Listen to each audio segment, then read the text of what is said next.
Yay! Great. Okay, so we're all set. We should be able to start in like 1 minute or 2 minutes, but just might check. Hi, Binter, how you doing? Hi, I'm good. I'm actually really exhausted, but I'm doing Yeah, great. and Yes. you are 2 hours behind me. Yeah, the time? Yeah. Is it 3 hours or 2 hours? Oh, 2 hours actually. Yeah, you're right. You're 2 hours behind me. Yeah. How's everything at the office? Or did you go to another office? So I had a invitation at the UNDP office. They have this learning session for their staffs, and they invited me to come and share some of the work. Oh, okay. But All I've been right. in the office. I asked for a space to, be able to take this call while I was in the building. Hmm. I'm happy that you're here. So that I also realized something that I'm gonna have to be admitting everyone as they come in, which I think it's gonna be a bit distracting. I don't know how I'm gonna do this. Anyway, I'll try to see how it works. But oh, because we are co I think because we're co-hosts, we can also admit people. But anyway, how it happens is that the event has to start at 5 p.m. CAT, regardless of people have started joining or not, because the session is recorded and will be shared um, to um, to our other social platforms, including YouTube, Instagram, Twitter, and Facebook. And can you post the video on LinkedIn? I doubt that. But that's why we have to start the conversation. So, in the name of beginning, welcome everyone to Luna Talk event, a weekly event where we feature an expert in a gender world or in a service or product world with Luna to speak about women's safety and wellness with Luna. For those of you who know about Luna, we're a femtech company that is ensuring safety and trust for women when they're using services like in transport or in health, and also buying products such as let's say feminine products or other beauty products that usually do not meet the criteria in which these products say that they do. And this Luna Talk Show was is for us to engage with experts to tell us more about women lifestyle in general and discuss different topics on what that means, especially with the work that they do, and also find out what can we actually do to change that. So this Friday we are having Binta, who I will later introduce herself later. But I made her a couple of weeks ago, and she's from Liberia, and she's a gender activist, and she does different work. And she's our guest today to share more about it. So, Binter, welcome to Luna Talk Show.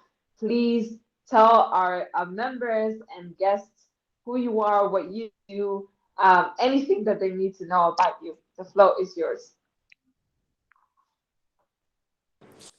Thank you so much, Bose. That's the name that I know. I don't know the other name. Hello, everybody. My name is Fatumata Binta Sal. I'm a women rights defender and also an activist back home in Liberia. I run a nonprofit organization that cater to marginalized women, women with sexual orientations, women who live with HIV, women who are sex workers, women living with disabilities, and all of that. Um, I'm also the vice chairperson for the Women Human Rights Defender Network of Liberia. We're focused on protecting, defending, and like keeping women rights defenders safe, and in a more integrated security area where we prioritize their safety, like their mental well-being, and providing like psychosocial support, providing safe spaces to convene, shelter, and so on. Mm. Am I leaving out? I'm a feminist. Obviously. Yes, and not just any feminist. I am an intersectional feminist. And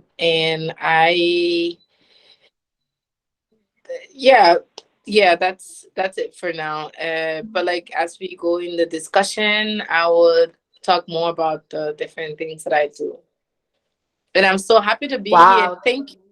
amazing. I'm really excited for this. I'm so honored to host you today because I mean already I guess you know like you're doing so much things at the same time, like from general human rights defenders to helping people living with HIV, vulnerable groups. I mean, there's so much that is happening at the same time. But as we begin this conversation, I believe a lot of our community are actually mostly from Rwanda and Kenya, right? And I wanted to for people to be introduced first. You know, Liberia. Uh, what kind of country is it? What would you say about Liberia in life in general? Well, for starters, Liberia is the very first country, I seem to be corrected, that produced a female president. So, um, yeah, and we are a very small country, but when it comes to women's right, when it comes to activism and all of that, like our women here are really, really like strong, like towards the cause and like fighting for the rights of marginalized population, and like just protesting and like advocating against harmful traditional practices, against rape and other sexual gender based violence in the country. Mm. Um, we are a very diverse country. We are found like we are right by the Atlantic Ocean. So it's almost like beaches everywhere, coconut trees. It's a very small country, but like really Oh, nice. youths. If you want to have fun, if you want to have a good time, if you want to like really see great places, as much as we had like a 14-year civil crisis, but we're trying to get back, like to like keep up with the rest of the world. Uh, but yeah, Mm. it's a country. We're Nice. small. Yeah. That's very good to hear. I'm very excited to come to Liberia and also see. I love the beach and I love because I live in a landlocked country, so I'm always fascinated by the sand and the beach and all of that. And importantly, I cannot wait for Luna to start in Liberia. But beginning in the beginning of the conversation, you mentioned things that you're doing, identifying as a feminist, identifying as an activist, community worker, as you know, like all of this work that you're doing. First question, why do you do that? Why? So first of all, I am a survivor of FGM, and I survived FGM like at 9 years old. Like I experienced FGM. FGM is female genital mutilation. For those of you who do not know, and I was exposed to that or taken to that when I was just 9 years old. I also survived rape. I'm a survivor of rape. And when I was 17 years old, I was forced in an early marriage that lasted for like 2 years. I was abused physically, emotionally, mentally, like everything. And I didn't have anybody like to look out for me. Like even my family, they didn't. I mean, they didn't care about what was going on in that, like marriage. All they knew was you're a Fulani girl, you're a Muslim, you're supposed to be married, you're supposed to stay with your husband, um, and so on. But they never like care about my safety. They never really, it wasn't a concern for them. So as I grew up, um, I started seeing how this was also affecting like other young women, and I decided to take a stand, against that, and started advocating.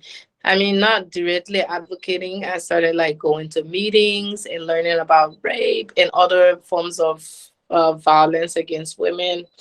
And it was until then I started knowing that I was actually raped because I listened to other people who shared their stories of being raped or being mutilated or early marriage, forced in an early marriage.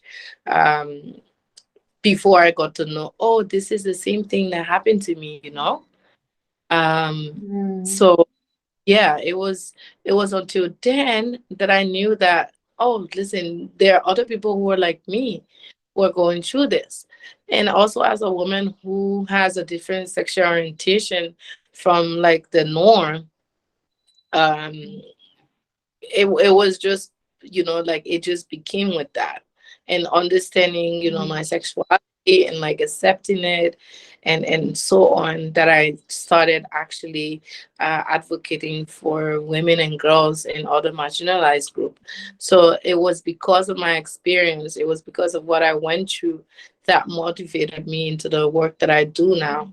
And honestly, I mean, I think it chose me in some ways.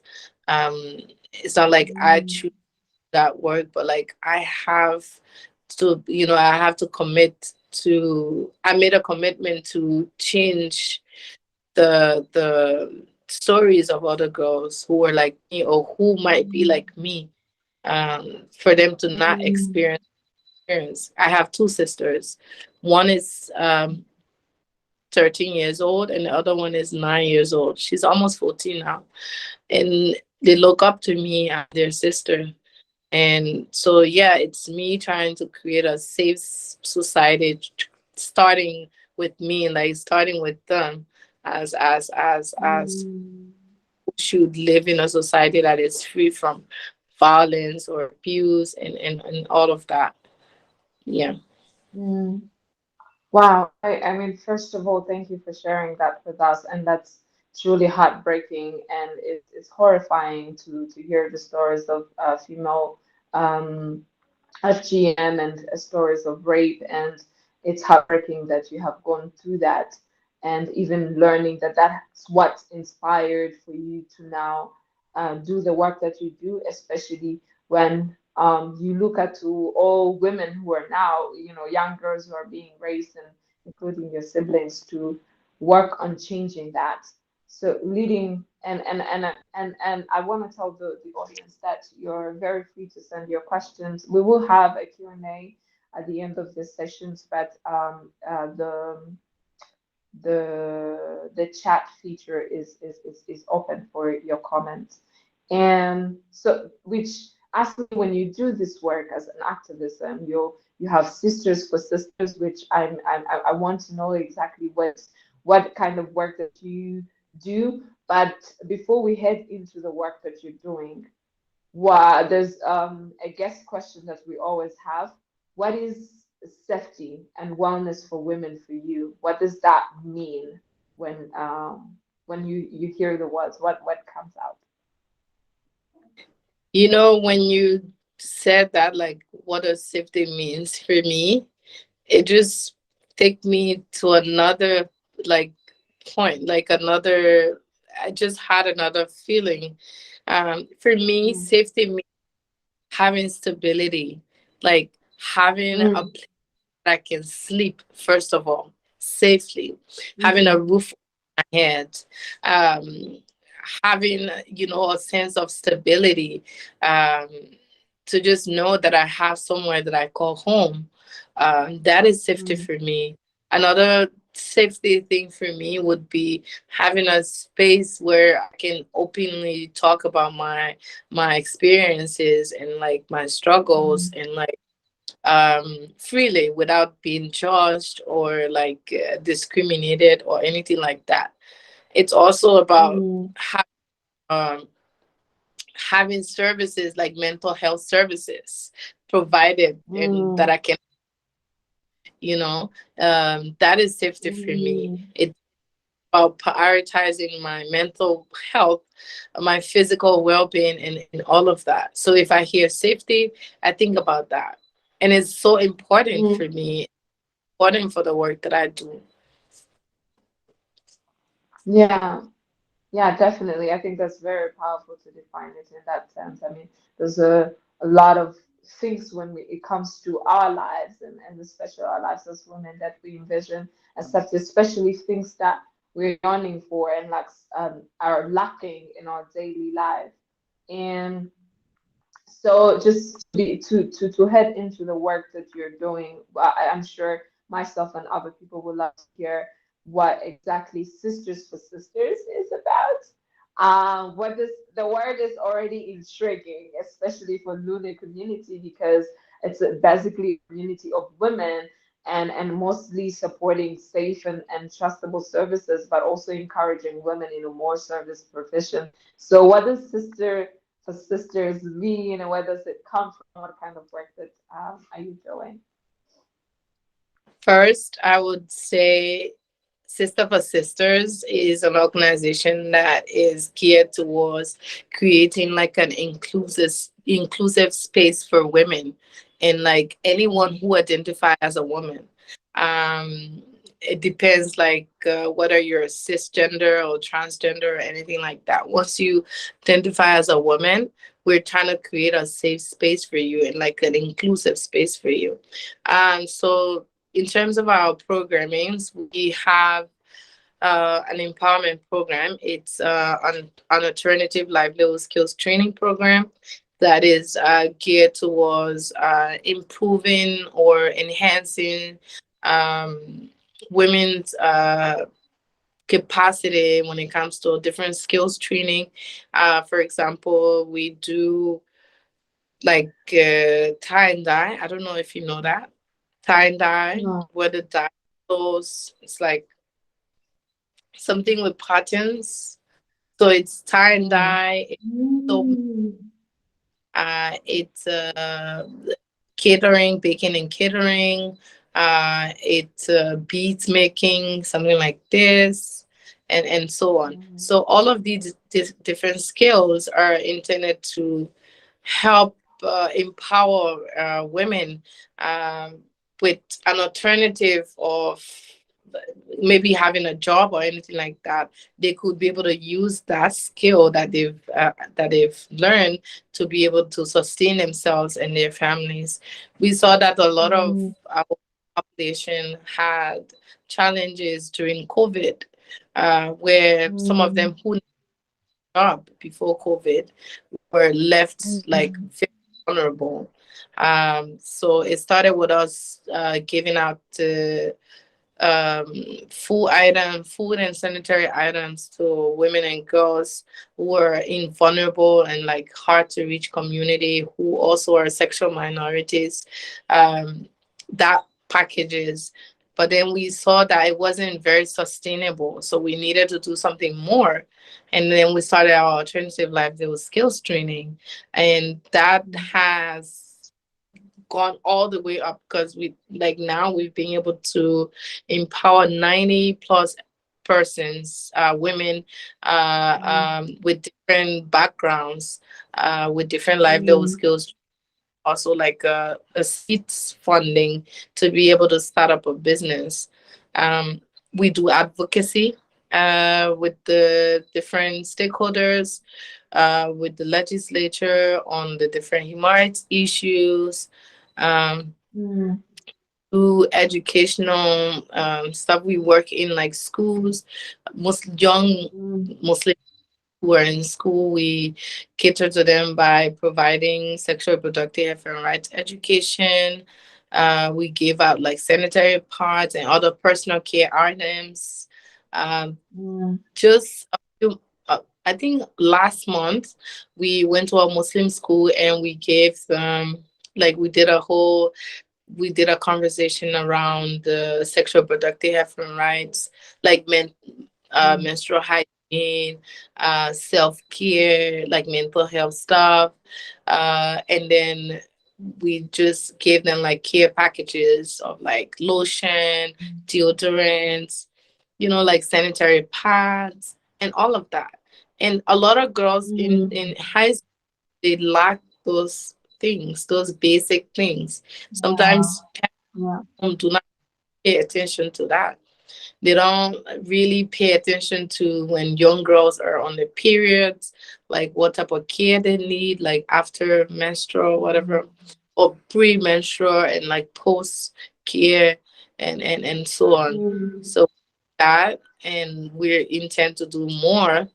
Yeah, and other programs as well that I it's not really on the top of my head right now, but yeah, we work with marginalized women to be specific. So yeah.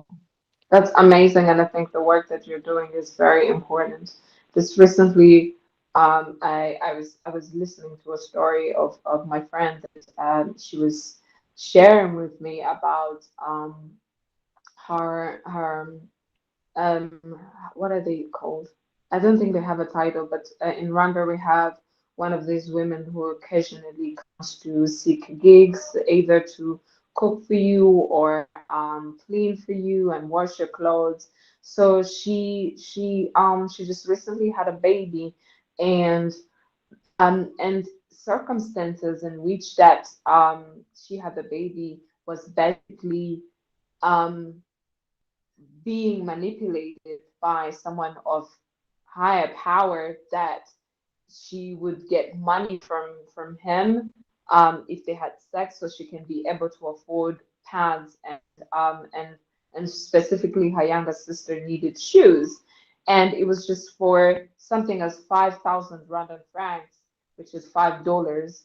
And these are the issues when we talk about empowering women that are very essential, because it's not just about helping and helping them find ways that they can access, be empowered economically, but it prevents us a lot of issues that we're seeing, especially here in Rwanda now, like rising cases of teen pregnancies and other things. So I congratulate you and appreciate the work that you're doing in your community. As Luna, the biggest problem that we're trying to tackle, regardless of how much there's so much when we talk about this specific group, and especially when it comes to intersectional problems, women in general face problems, but women with disability, women in different ways face issues. However, the issue of safety and in our case, a study or research, it became a very increasing problem, even with the groups that we can consider as privileged. And if a woman is being harassed and still facing assault when they're using taxi, if women are being harassed and assaulted in doctors' rooms or in the public. So I wanted to ask, what does actually safety issues of women in Liberia looking like? Take us through the journey of what does that look like? What are the things that are influencing that? How are women like? Yeah, that's basically what does safety of women in case. And I know that Liberia is on the list of FGM, which um, this is something that maybe we can also talk about a little bit more, because I know that there's a lot of people who have not learned more about it, and regardless the fact that there's a lot of advocacy in it. But what does safety issues for Liberian women look like on a daily basis? So first I would start with the like some of the things that I shared today with the UNDP about women human rights defenders who are like Mhm. frontline when it comes to like human rights issues. So in most of the counties, or just maybe in Monrovia, in like the capital city, there has been like series of uh, challenges or like safety issues when it comes to women human rights defenders, um, their personal safety. There was this time that a lady who is like the sitting like a sitting representative, she's, I mean, in some ways, all right. So the house here in Liberia does not consist of a lot of women who are in politics or women who are representatives. Looking at the position that she had or that she got as a representative of a district here, she was like openly threatened in the house, and like so many things that she said on her social media about how she doesn't feel safe to go home. She think people are following her and all of that. It takes me back to the issue of her just being a woman, like she's a woman first, but the fact that she has that position, it doesn't even guarantee safety for her. It's crazy. And then there was also this other representative aspirant in the county who was running for a seat, but then later on she started like getting attacks and all of that. There has been women rights defender who like mysteriously, like their houses got burned, they're they're hijacked, or like when they go in like the bushes, like the rural areas to advocate against FGM, they get like grabbed, like kidnapped and putting in like in like the FGM stuff, force for initiation. um and so many things. Like me personally, I had experience with that. Like I had to be relocated temporarily to Accra because of safety issues, like security issues. And it's just so many undocumented stories. And this is one challenge that we have when it comes to documentation in the movement or in like the different women's group. It's lacking. We don't have like people documenting these different challenges or these different abuses and all of that. And it's so important because we learn from that. We look at if there's a pattern, we learn from that pattern of doing things. So there has been a lot of undocumented safety issues when it comes to women here in Liberia. um, yeah, and then there are a lot of girls being raped, babies being raped. It's crazy. So yeah, documentation is one of our challenge here. Um, and if we do document most of these, like acts of violence, we'll be able to track and know, like follow the different steps of abuses women rights defenders or women uh, um, who advocate for rights face in Liberia. This is truly heartbreaking, especially you mentioned something in the line of this about often when we think about safety, it feels, in most ways, like safety, even sometimes where I thought that safety should be a luxury for, especially when it comes to women, something that you're responsible to provide if you live in a dangerous neighborhood or in safe areas. That there should be ways that you can protect yourself. They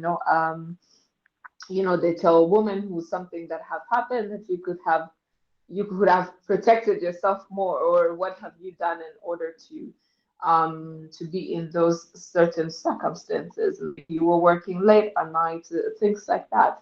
But cases like that with people, if you take a woman in power, someone considerably powerful, and they still faces issues of being unsafe in a public space, that they cannot fully enjoy their womanhood and powerfulness and privilege in, because it's such a real thing to have. And when you mentioned something about documentation, it reminded me a lot of how, even with the current system, and if, even if, because the idea is that the people should expect something to happen, is that even if it happens, that there's a way that you can easily find No. accountability. What the fuck? My bad. Sorry, guys. Oh my God. How did this Wow. happen? Wow.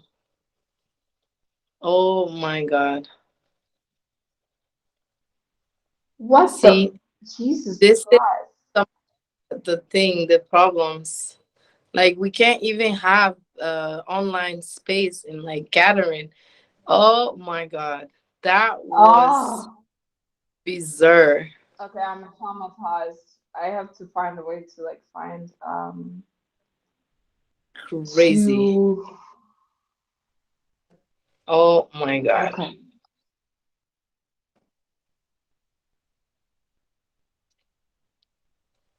Okay. I apologize for everyone in the crowd. I think I don't know how this happens, but in the Someone beginning of else is everything I actually someone else is coming and we don't even know who that is. Do you know them? no, I don't think we should accept anybody in the room actually, because I don't even know how, like, so now I have to turn I off think all the. it screenshot it. Jeez.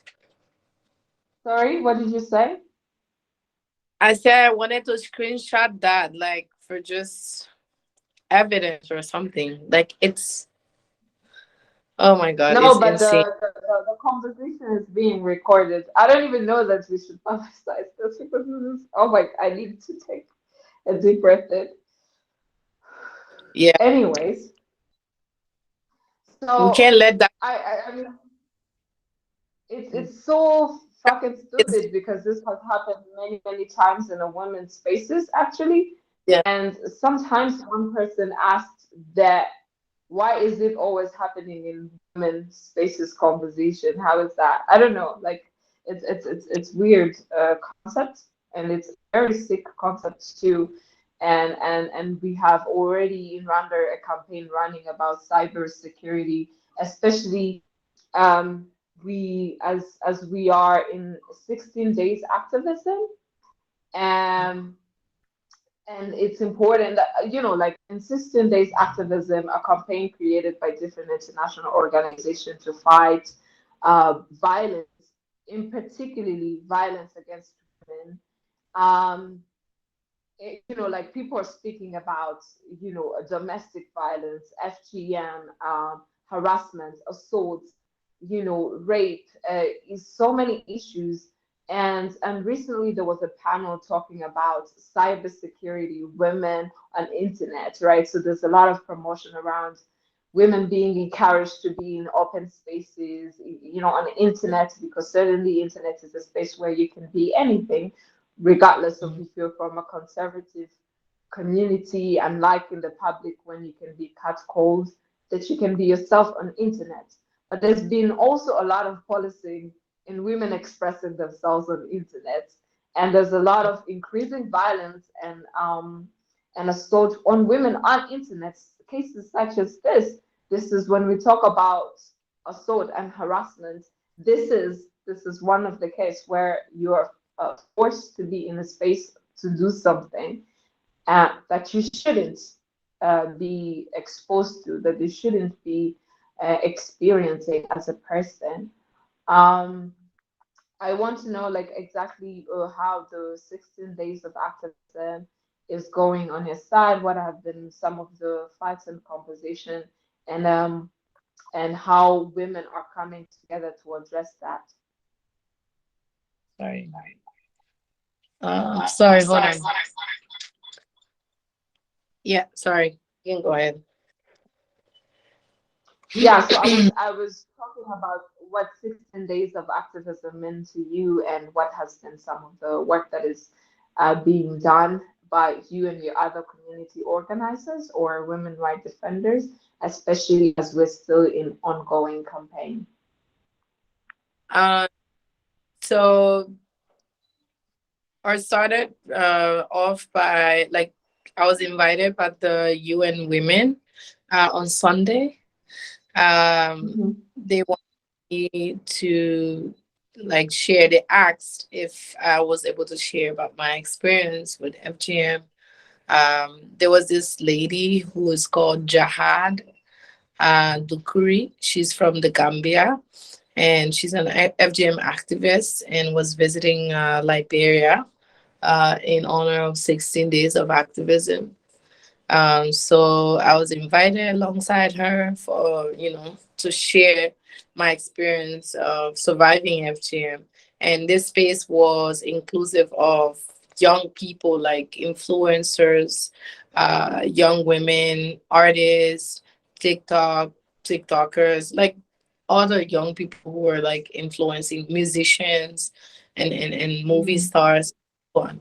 And it was really amazing because that was my very first time openly talking about FGM, like to a bunch of people, like a group of people. mm, I've never before. And I think this led me to um, actually opening up more now that this happened to me. And I want to speak out and, like, take back what was forcefully taken away from me, like reclaiming what was stolen from me. So that mm, was first thing that happened with me. And then also today that they wanted to talk to me about, they wanted me to share my experience as the vice chairperson on like the Women Human Rights Defender Network, the challenges that we face, the work that we're doing, and so on. But I know that there are a lot of work happening. There are a lot of events happening in the counties and also like in Monrovia here, like around the 16 days of activism. There has been like a lot of campaigns and stuff happening. Uh, mm, is and it's always a really great sight to see. Last year it was so fun. There was so many different activities happening, small groups, big groups, campaign, like marches, parades, and so on. So there's a lot happening. um mm. yeah, I was gonna say something before we were rudely interrupted. um yeah, but this is how we fight the patriarchy. Even like in as much as he came and disrupted us, it should not stop us, and us Mm, continue to, continuous like speaking on these issues. And like, even though we get distracted sometimes, we should face ahead and like just move yeah. on and for advocacy. I know maybe sometimes we, like take a deep breath and all of that, Mm. uh, after experiencing something like this. Um, but yeah, it's crazy, really crazy. But yeah, this is It's what. true because, yeah, go on. No, no, finish your sentence. Sorry. No, go ahead. I was gonna say that Luna, there's work that we want to do in how we want to address the problem of safety and wellness. It is very important for us to build a community because a lot of times when we approach a certain problem, we wanna, bring a solution and be like, oh, this is how it works and all of it.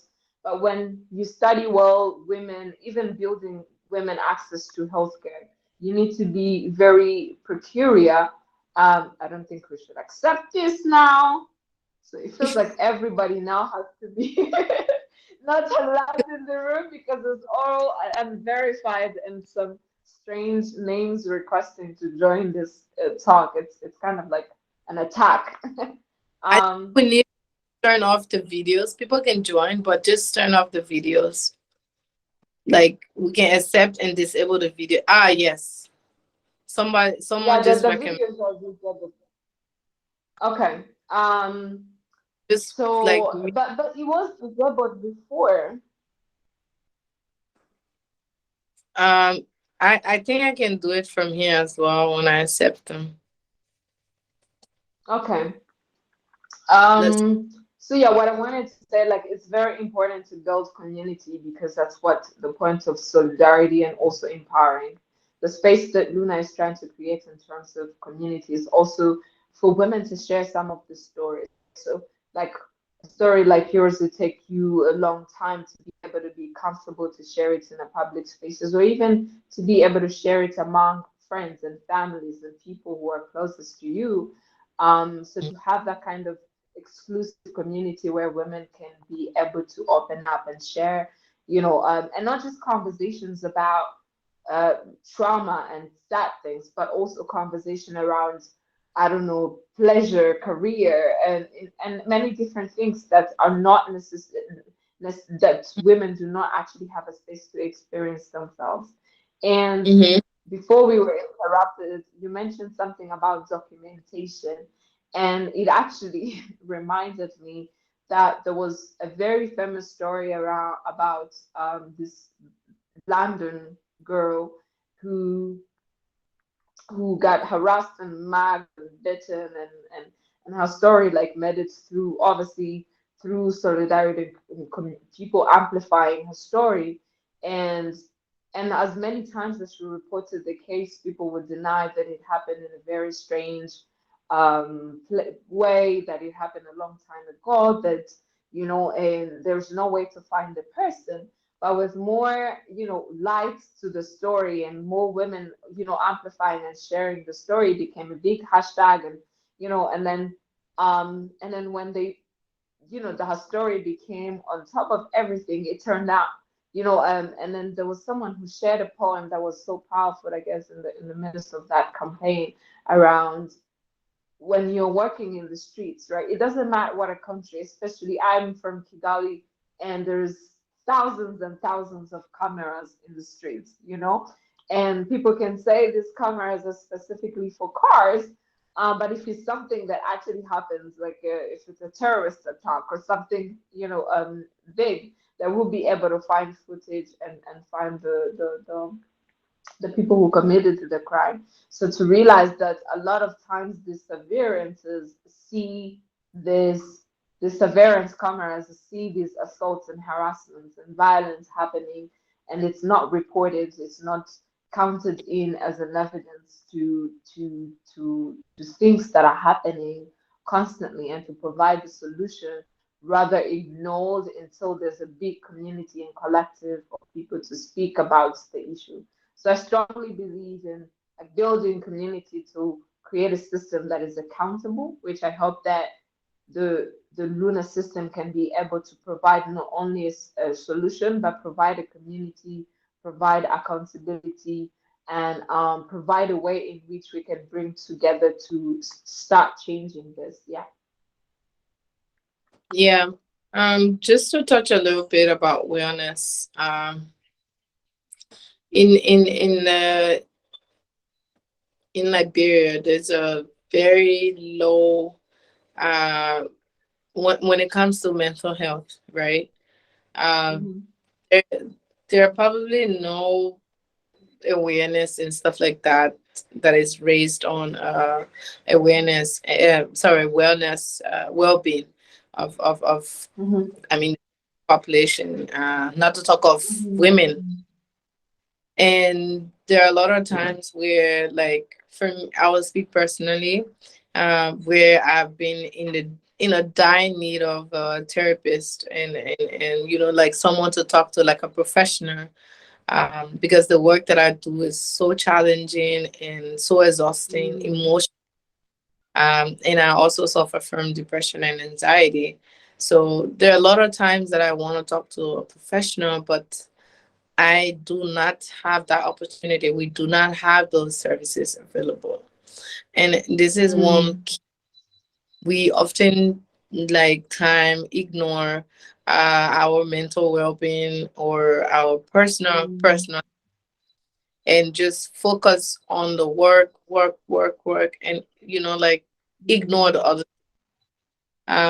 But if we do focus on wellness, there are no services that are available for that. And then it goes back mm, to what is happening for women. How can we protect mm, women? How prioritize their well-being, the mental well-being and physical well-being. Um, there are sometimes women are abused, uh, but then they don't have safe homes to go to. Those homes that they claim mm, are safe, everybody knows it's a safe home. A home is, I mean, a safe mm, house is safe if everyone knows it's a safe house. Um, so there are all of that issues. There are like us not even knowing, about mental health, how to prioritize our mental health. Sometimes there are some women who just die of high blood pressure because they just focus on the work and not even care about going to the hospitals. And we see that very often. Like we don't go to the mm, hospital like a lot of times to get checked and all of that. mm, I went to integrated security training, and the organizers provided like um, a doctor. I mean, a service where people can test for diabetes and like high blood pressure. This mm, there was who found out that her blood sugar was so high, and she never knew that she was diabetic. Never. That was her very first. mm, Yes.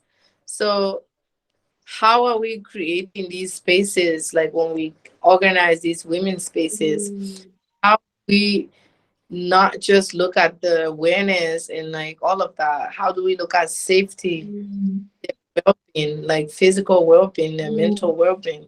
mm, So a lot of that is lacking when it comes to our issues. When it comes to mm. by the services for women. Um, yeah, That's very powerful. I think we also have to move from that sense of trying to protect the certain group, which it needs to be, but also to make them reach these services. I think mental health of women is very important. Access to shaking, not just, breast cancer, sugar levels, to have to even like check. I know, when we were doing our own focus group with Luna a long time ago with through focus group of women who have never done ovulation test, or who know if their menstruation are normal or abnormal, or even have access to on how to count their circle, or fertility issues. And these are issues that are always blamed on a woman, or to be responsible, particularly fertility, right? It wasn't until I grew up that I learned that actually the sex of a child, or the condition of a child, is not to be blamed on a woman. It's not because of woman's genes alone.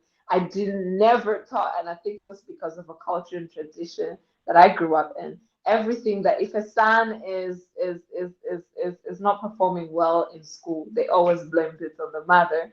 If he has disability, if he was a girl, it was in a random society, it was always like, this mother cannot give me sons, and it becomes something that you grew up in, believing that women are responsible and for this particular thing. And now we're moving into the edge of actually helping this particular community to do this testing, to approach professionals, to approach doctors, to check, to do constant checking, to know things about your eggs, and now we're encouraging women to follow their career and do this. And we don't know how to count eggs, and nobody knows, what's my fertility rate, and all those facilities. And I yeah, think it's very important. talk about women well-being to actually provide access, but not just easy access, but rather a safe and trusted approach to how they find these services. And from your own experience and expertise in this, visualizing this vision where we can, create this world where women are safe to do this, safe to have this, how do you envision us getting there? What are the steps do we need to take in order to build this vision? I think if we want to see change, or if we want to see a world where, women have all these access, we have to be very intentional about it. We have to make sure Mm, that we look at women like on a very broader, like everything about women, their mental health, mm, their physical well-being, mm, their personal lives, their safety, like being mm, holistic. Like, mm, no, we as women, we are very like vulnerable, like we're like mm, marginalized. And if there are programs happening, like we should look across everything, the different intersectionalities that comes with us as women. mm, As so, just looking at the mm, broad, yeah, and but being very specific as well, like specific of our needs. If you're mm, creating a, for example, what we do as Sister for Sisters, we don't just work mm, with different sexual orientation. We are very intentional about our intersectionalities or about our mm, inclusions. Look at, if there's a program for empowerment, we make sure that the women living with disability are included. mm, The women sex workers are included. The women who mm, are living with HIV are included. Women who live in rural communities are included. Women who didn't go to school at mm, all are included. So mm, looking at the different intersectionalities, I mean, that's mm, the one way. If we want to be very, if we want to see change, we have to be very inclusive, but very intentional about our inclusivity. So yeah, mm, what I see and how I think we mm. can move forward and see changes. Yeah, I think that's great. Intersectionality and inclusion of all women's in sizes and shapes and ethnicity and sexuality and areas and intellectuality, as in quotes. I always say in quotes because I think the concept of who's intellectual or not is very colonial in most sense. Mhm. But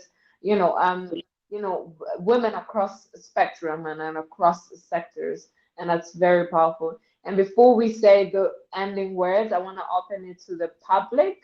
I know I have denied you rights to speak, to show your faces, but now it's your time. We can have, if we have a few questions from the crowd, there's always a little button on your screen that a hand like this. If you can click on that, I can be able to either unmute you for you to share your question, or you can write your question in the chat feature. Then we can have the question. So the flow is open to the public. Let's see who is in there.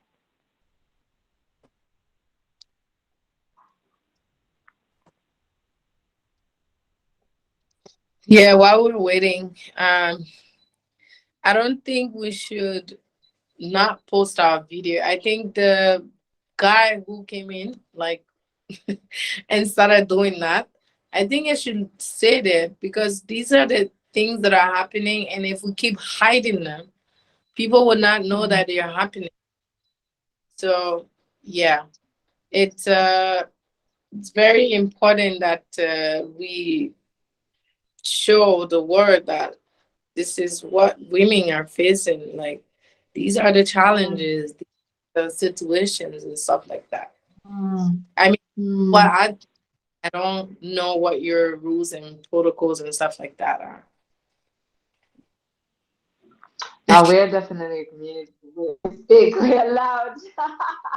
We're loud and bold about everything. And then I think cyber bullying and abuse has been happening more and more, and there's more increasing cases of it. Not just like in Mm, countries, like actually globally where you go.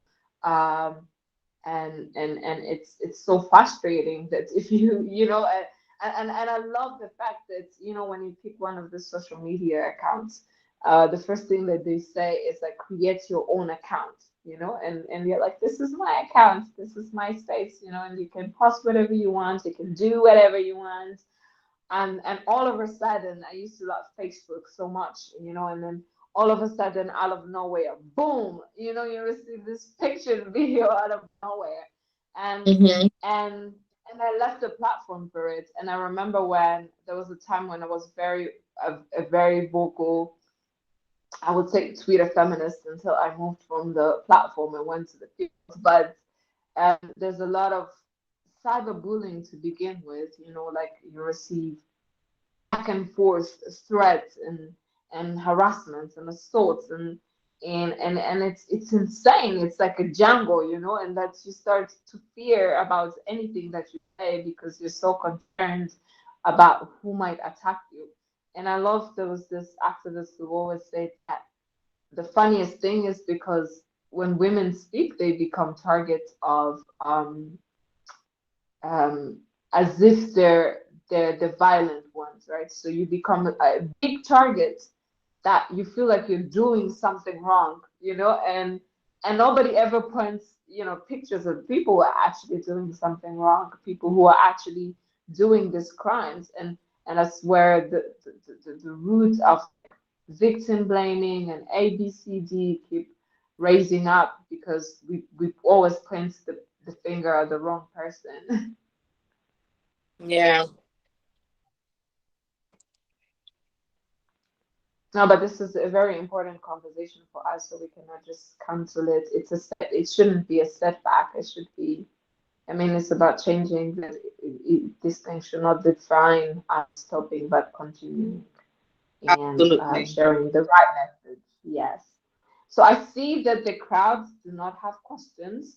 I see that nobody has questions about, sisters for sisters. We didn't even get to talk a lot about, and you mentioned not just like FGM, but also there's the same thing here in Rwanda. We have a lot of early marriage, even though there's a law and legal, and legal, what is it called? A legal constitution or legal statements that actually prevents it. That there's a lot of forced early marriage, Yeah. a lot of you know of it. And Mhm. speaking of that, what I don't know, like I sometimes this is my own personal guilt, but I feel wrong when we ask the same people who have faced this issue, and it's like, what do you think we should do about that? Because it should be about the other group asking themselves, what do we do about that? Yeah. But what do you think is steps that can be taken in changing and providing a real world in which young girls, especially, I mean, we deserve safety, but it's very important. Young girls are growing up into the world that they can freely be whoever they want. I think all of us have a responsibility to, bring change, like in whatever small way that you could do that, whether Mm, if it's in your home or at your school or your job or wherever you are. Like you can bring change by just speaking on these violent acts against women. mm. Just if you're a man, or you could be an ally. So the more we have conversations around this, the more awareness, you know it's around that topic. I wanted to ask, is Mm. everyone in here from Rwanda? Now we have Rwandans, I Kenyans, will see. uh, huh? Yeah. If you're not from Rwanda, just write a message so I can know where you're from. like this is my very first time being in a space like this, and I wanted to close on something, but I think I will talk about it now. It's very important, as you know, people from the same continent, for us to come together and be able to share best practices and learn from each other. It is so important, because whatever situation that you have in your country, and I mean, it has a way to trickle down to the other African countries as well. So if we have Mm, spaces, if we have more spaces like this to be able to share with each other, to be able to mm, learn from each other, you know, that way we can be a collective. We can be able to make real change, not just in mm, each respective countries, but regionally. And we have one voice, mm, you know. This is my first time mm, meeting, I mean, in this kind of platform, people from East mm, Africa or South in Africa, or you know, stuff like mm, that. So it's really important. We should encourage this in all of our work that we do. Learn from each mm, other, not just from people in your countries.